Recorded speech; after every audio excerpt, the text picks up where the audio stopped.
and welcome to another edition of It's About Money. I'm Nanette Nolkan, and thank you for joining us.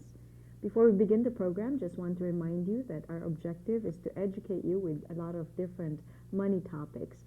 Always consult with your financial advisor, your accountant, or your attorney before taking any action. Today, welcome for the second time Chad Riflin. He is the Education Chair for the Credit Education Bureau here in Rochester. He's been doing a wonderful job educating our community about the different issues concerning credit and so on. Our topic today is credit identity fraud. It's been an issue in a lot of people's mind, and it's become rampant. So today we'd like Chad Riflin to talk about credit identity fraud. Tell me what constitutes credit identity fraud, Chad. Well, there are many different forms of identity theft, identity fraud. It is all considered a crime. Basically, what constitutes identity theft or identity fraud is any time a person's identification information, account information, credit information is obtained and used in a fraudulent manner to commit a crime, per se. Maybe somebody is arrested, they claim they're another individual that they know. Maybe a wallet is stolen, the information inside of there is used to open up other accounts, or the person's accounts are used. All of that's considered identity theft or identity fraud, basically the use of another person's information. Okay, so kind of an imposter trying to get your identity. How do the perpetrators accomplish this invasive act? I mean, it's frightening. Think you work so hard to build a great financial background for yourself, and someone could come in and take that over. How do they accomplish this? What kind of ways? There are many ways that identity thefts can commit their crime. Some of them are very high-tech, some of them are very low-tech, as simple as looking over a person's shoulder and seeing what their information is that they're writing on a check or on an account.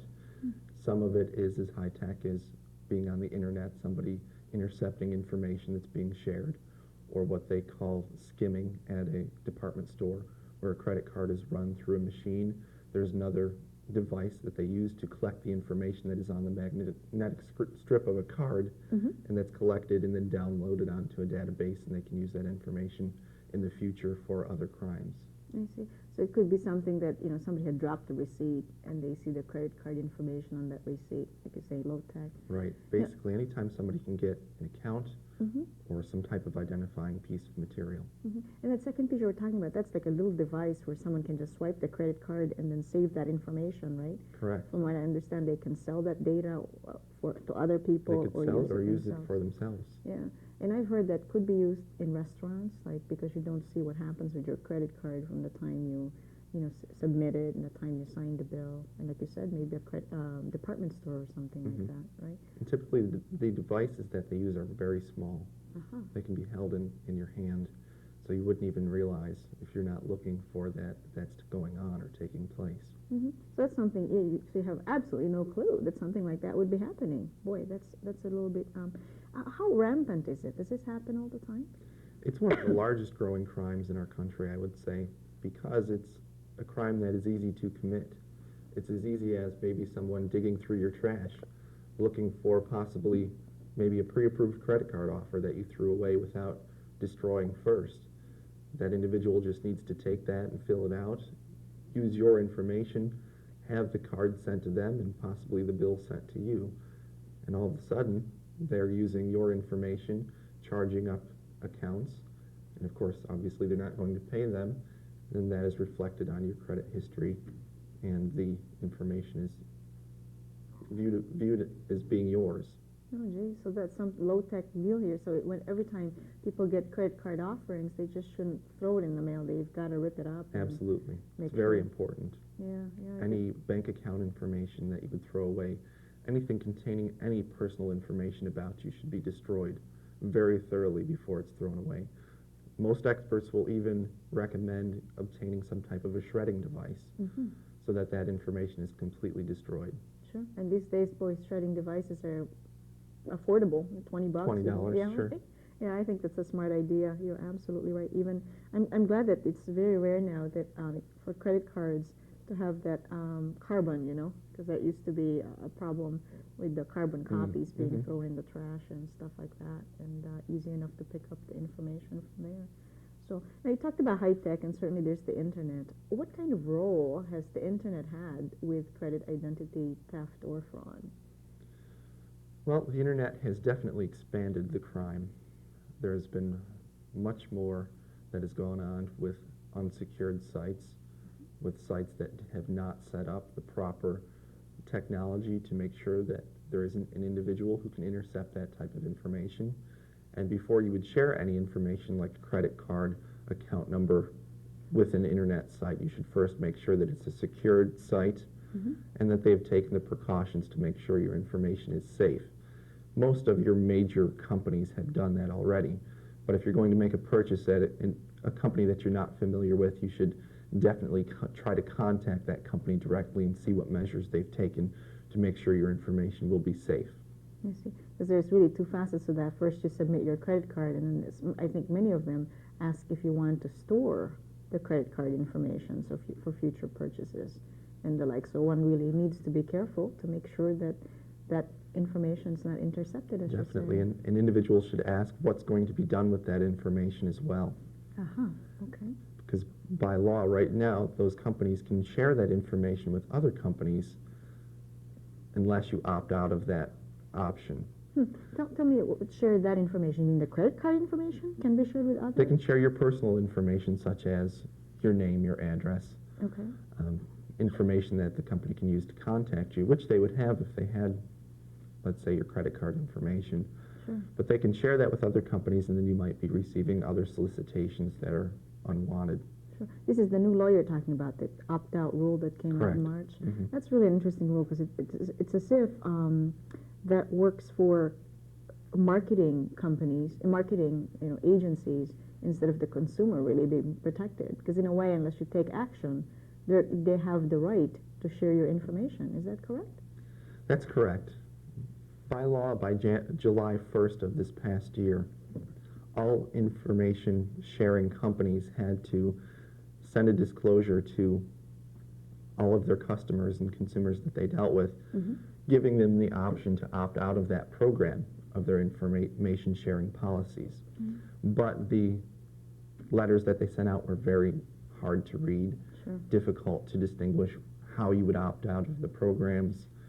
So only about 1% of the consumer population responded to that. Is that right? The good news is they have to do that every single year by law. Okay. So I think as time progresses and consumers are more aware of that option, they'll choose to do that more often. I see.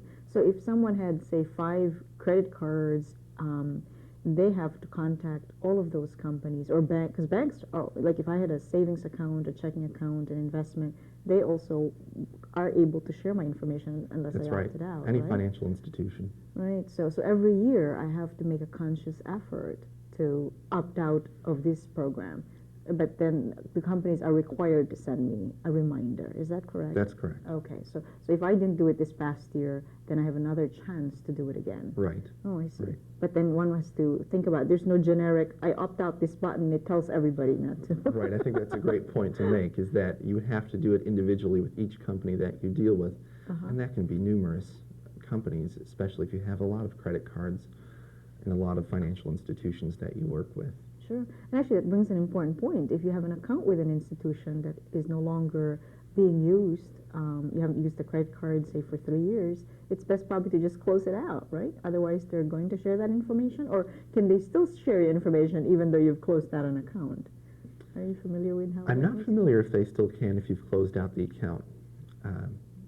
My personal opinion would be that they cannot, seeing as you're not an active customer with them. But that's not to say they haven't already shared that information with another company who does have that information and is using it currently.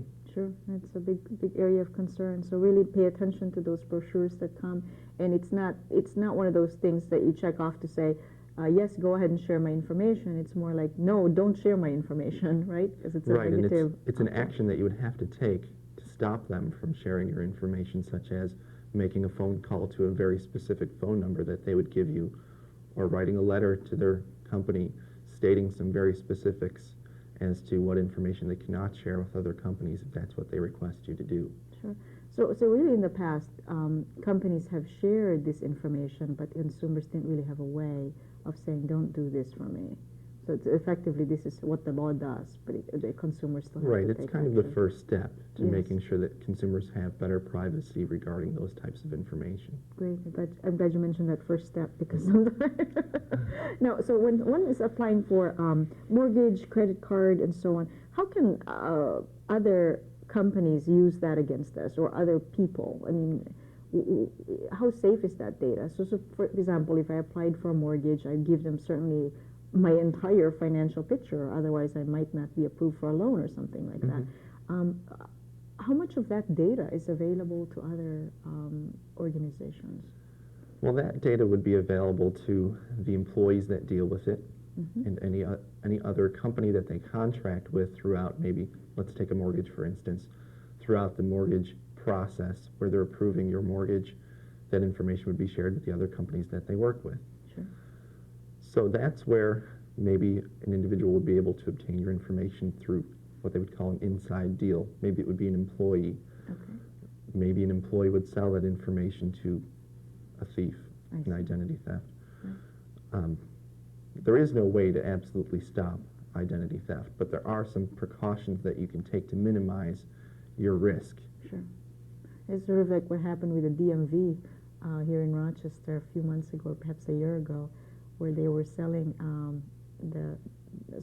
a ring of people were selling our, driver's license information for others to use. Now that was frightening, but I'm glad that they caught those people. And hopefully we don't see that again, because that's a little bit frightening. Now, when we talk about, say, credit rating institutions, do they have a right to share your information? Like I know before I'm approved for a particular loan or whatever, companies go to Equifax or some other credit bureau to find out. Can they share my information as well?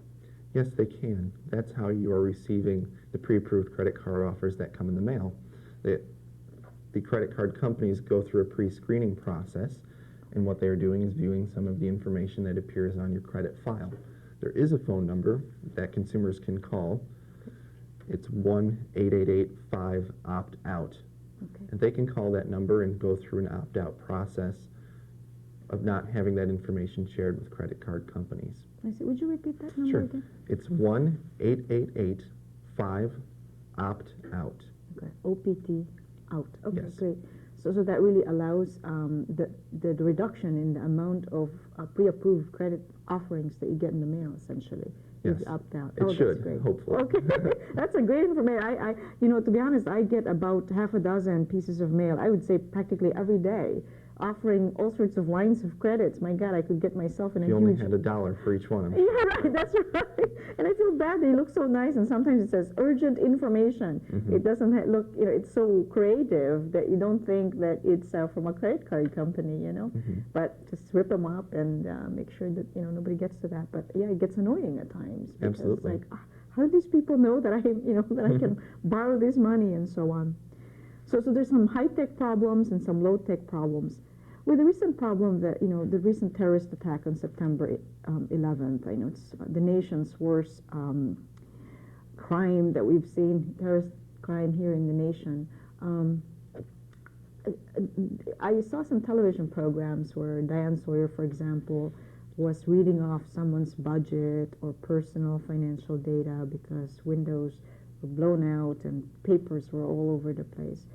How far do you think that information could be used against people? I mean, because there's a case where, someone would have thought that they locked up all the information in the cabinets and so on, but yet something like this happens and all of a sudden your paper's all over the place. Granted, that doesn't happen all the time, and I hope to God that it doesn't happen ever again, but what kind of risk does one have, if your paperwork's all over the floor and all over the streets?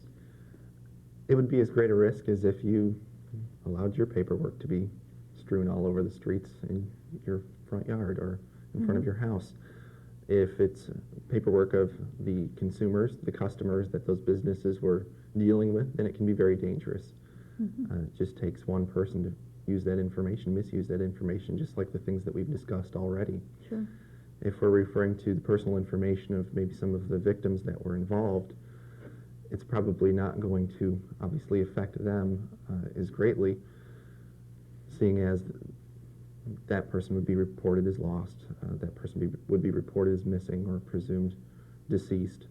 So that information would not be able to be used as a person's information who might have been a customer or consumer of one of the businesses. Sure, but probably it's a good time to just double check to make sure your records are still, intact, to make sure that there's no unusual activity and stuff like that. Sure, one of the greatest preventative measures you can take is to get a copy of your credit file on a regular basis by calling the 3 major credit bureaus. Which are the 3 major credit bureaus? TransUnion, Okay. Equifax, and Experian. Okay. They each have toll-free phone numbers that you can call and get a free copy of your credit report. Okay. Would you mind sharing? Do you have those numbers? Sure do. Okay. TransUnion's phone number is 1-800-888-4213. Experian is 888-EXPERIAN. Equifax is 1-800-685-1111.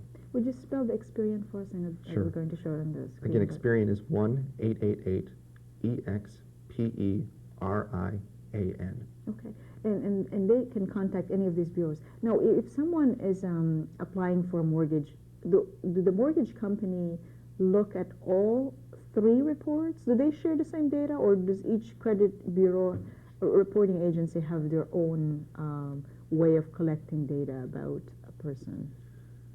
The way that the credit bureaus collect information on individuals is from the information providers that report to them. Okay. Whether that would be a bank for a mortgage purpose, maybe if you were to go to Sears or Kaufman's and you wanted to apply for a store credit card to get the 10% discount or what have you, that information would be reported to the bureaus. Now, as far as which bureau receives what information, it all depends upon the lender, who they report to. I see. If you were going to apply for a mortgage, again, it would depend upon whether or not that lender or that bank orders a copy of your file from each of the credit bureaus. Okay. So that's why it's best to get a copy of each one, because the information might be different on each one. Got it. Okay, so it's important to contact all 3. And how often do you suggest that someone contact the agencies? I would suggest at least once a year, Okay. and more often if you have a common name or if you are a junior or a senior. Okay, with the same address. Yes, with the same address. Right. And is there a fee to requesting for the report? It's typically around $8.50. There are some other types of reports that you can request for a little bit more if you wanted to have your credit score included on there. I see. And all of that's detailed on the phone message when you call. Okay, so in the phone message you call and you just leave your information and then they get back to you? Is that Right. You don't talk to a live person? No, you do not. Okay. Unfortunately, you leave your information on a computer system, Okay, and they will bill you for the credit report. I see. So you have to give them a credit card to bill you for the credit Right, report. there's a Okay. few different payment options, but Okay. that might be involved. All right, so someone who's really calling should feel safe enough that these numbers are legitimate and that they would not sell your information if you tell them not to sell your information. Correct. Okay, that's good. So there's really a few steps. First, you have to check your credit report from all 3 agencies, and the second, you want to contact all 3 agencies, or at least the one phone number you gave, about opting out. Yes. Right? Would you repeat that number again, please? The Sure, if opt-out I number. can find it here really quick. That's the opt-out something. Let's see. It's 1-888-5-OPT-OUT. So that's 1-888-5-OPT-OUT. Okay. All right. Great. Thank you. So there's essentially 4 phone numbers to call. Yeah. Yes. I remember there was an email that was sent out to people that told them about this opt-out number, but it was a little bit misleading. And people thought that, is it a spam, or people are they collecting information fraudulently or whatever? But that phone number is legitimate. Right. I guess the best way that I could describe that email is to say that what they said was not correct, but the phone number is legitimate. Okay. Yeah, because they talked about something getting fixed, right? Your credit Yes, report the getting information fixed. they gave was misleading as to what the nature of the phone number was. Okay, so it really is to opt out of distributing your name to various credit card companies as far as making solicitations. That's right. That's Okay, right. wonderful. Now, if you are a victim of identity theft or fraud, is there a way out of it, or are you like doomed? Do you have to change your name and identity yourself to just start all over again?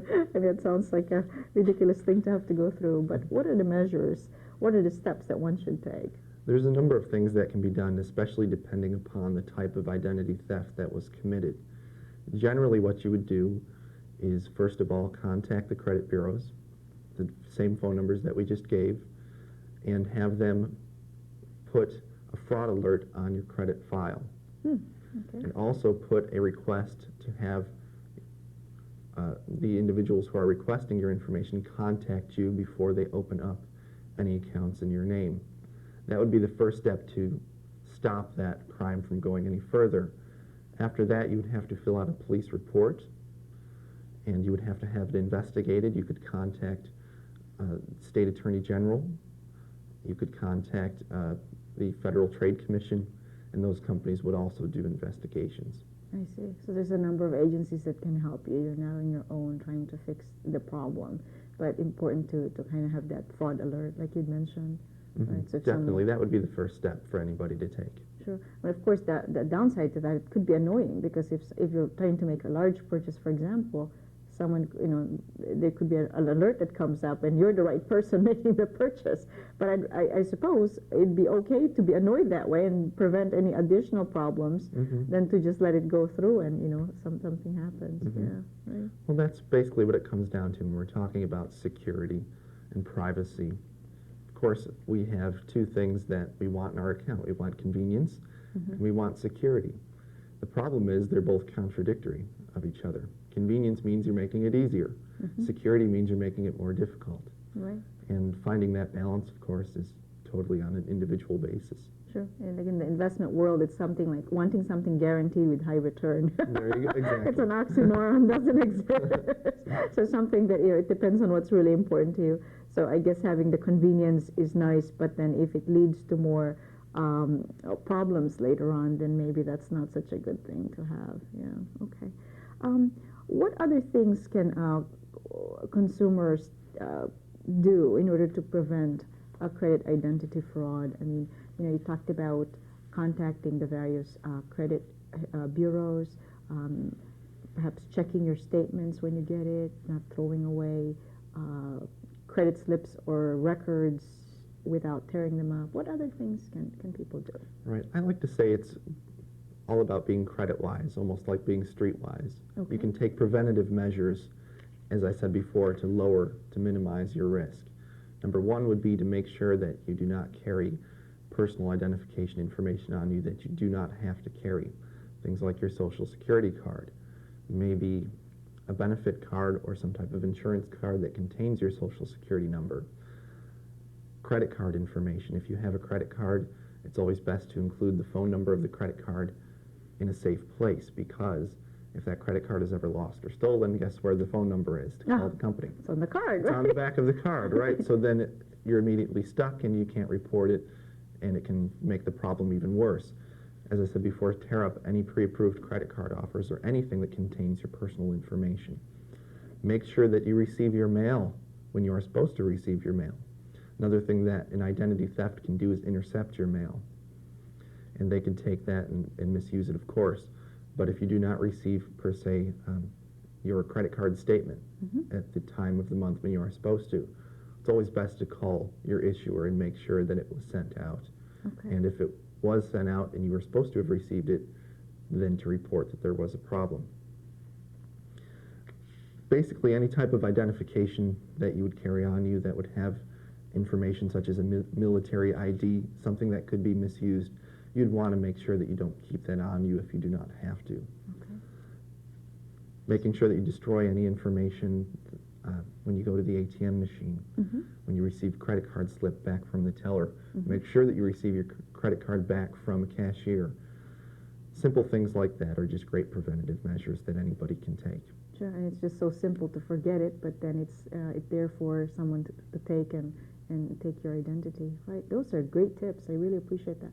So just make sure that you rip up your credit reports, watch what you do with your receipts, make sure you keep them, don't carry more information about you than you really need to. You're right. I mean, why would you carry your Social Security card around? That would be something that, already it's in so many different places. But that's an excellent point, like your military card and things like that. And I love that about the phone number and the credit card, make sure that's in Sure. a different place. Another good one that I forgot to mention is don't include your social security number on your checks that you write. Ah, A lot of individuals put that on there because different institutions request that at different times, but that information is shared through whatever hands your check is then passed through. So definitely don't include that on there. Only put it on there if it's absolutely required, and if it is required, make sure that you ask why, okay. and if you absolutely have to put that on there. I see. In fact, sometimes I've seen people have their driver's license printed on their checks. I'm like, oh my gosh, you got everything right there, but put your Same date story. of birth too. Might as well.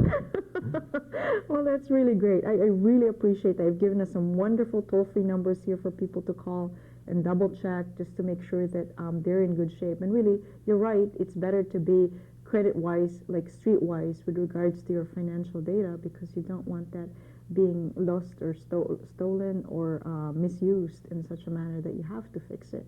There's always a way to fix, but you'd rather not have to do that. Absolutely. So any last words of wisdom you'd like to share? I think we've pretty much covered it. Okay, great. I really appreciate your time. As you always, like the last time, you gave a lot of wonderful information. Our guest today is Chad Riflin.